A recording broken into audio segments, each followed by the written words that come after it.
Kepada seluruh saksi kami persilakan untuk masuk ke dalam aula dan juga kita clearkan atau kita pertegas lagi.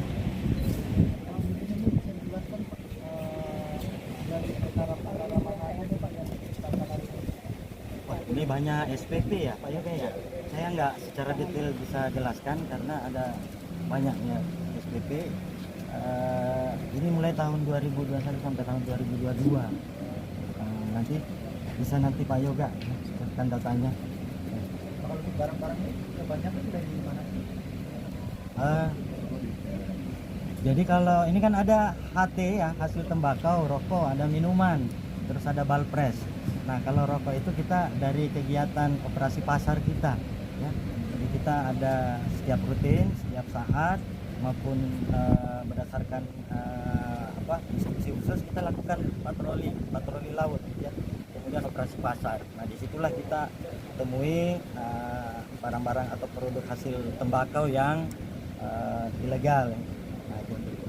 Kalau minuman sebagaimana yang dirilis saya tadi itu berdasarkan sinergitas kita. Jadi rekan-rekan kita dari Kodim 0907 melakukan giat dan mengingat karena ini minuman mengandung etil alkohol ada kewajiban cukainya, maka diserah terimakan kepada kami di DCP Tarakan. Dan alhamdulillah ini kita sudah lakukan pendalaman dan akhirnya kita lakukan pengenaan denda sanksi administrasi yang dibayar ke negara, dan ini 3 kali lipat dari nilai cukai yang seharusnya dibayar.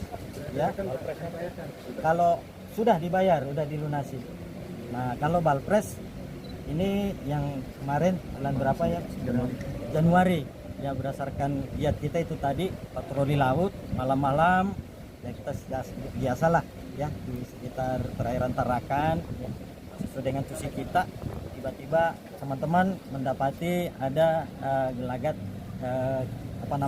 speed yang membawa balpres ya.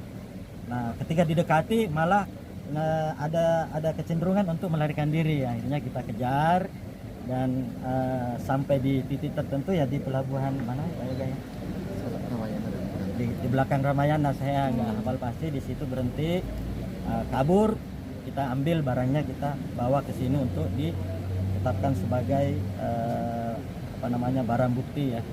Dan setelah melalui proses kita meminta izin kepada teman-teman di KPKNL ya, statusnya menjadi barang milik negara untuk siap dimusnahkan. Kalau untuk rokoknya sendiri Pak, jenis pelanggarannya mungkin apa? Lebih detail, apakah tidak memiliki pita cukai? Atau... Macam-macam ini. Jadi ada yang memang polos, ya polos itu tanpa pita, gitu ya. Kemudian ada saltuk ya, salah peruntukan, yang harusnya dia SKM, dia SKT ya, ya. Terus ada yang ini enggak, yang palsu. Jadi kita ternyata cek melalui mekanisme ini ya, identifikasi pita cukai, wah pita cukainya itu palsu. Jadi kita amankan, tegak, dan kita karena ini nggak bisa sama dengan barang bukti yang lain, harus dimusnahkan. Beredar di pasaran mana aja Pak untuk rokok ilegal ini? Ini di wilayah kerja kami ya, di Kalimantan Utara. Jadi ada di Bulungan ya, ada di Tarakan, termasuk juga teman-teman yang operasi di Berau. Asal dari mana Pak rokoknya Pak ya? Ini maksudnya pabriknya? Iya. Pabriknya dari Indonesia. diidentifikasi dari Indonesia. Yang sebagian dari luar juga. Yang Lukman itu ya, Lukman itu dari luar. Oh, gabung ya Indonesia. Gabung macam-macam ini. Jadi Dijualnya di pasar di pasar bebas, di toko-toko begitu atau gimana Pak? ya umumnya di peredaran udah. Peredaran. Terkait ini Pak, selama penindakan apa sih kendala Pak? Terus terkait Pak ini kan masih juga tinggi permintaan Pak, edukasi ke masyarakat selama ini sebenarnya. Iya betul. Jadi Walpres yang boleh dikata ya di mana-mana kita, bukan hanya di Tarakan, di luar Kalimantan juga banyak.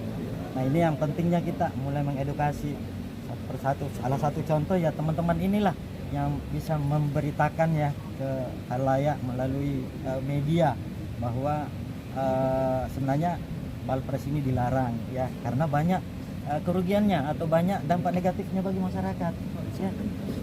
tadi sebagaimana didetailkan sama Bu Kanwil ya, dari sisi kesehatan ya, dari sisi ekonomi dan sebagainya ya.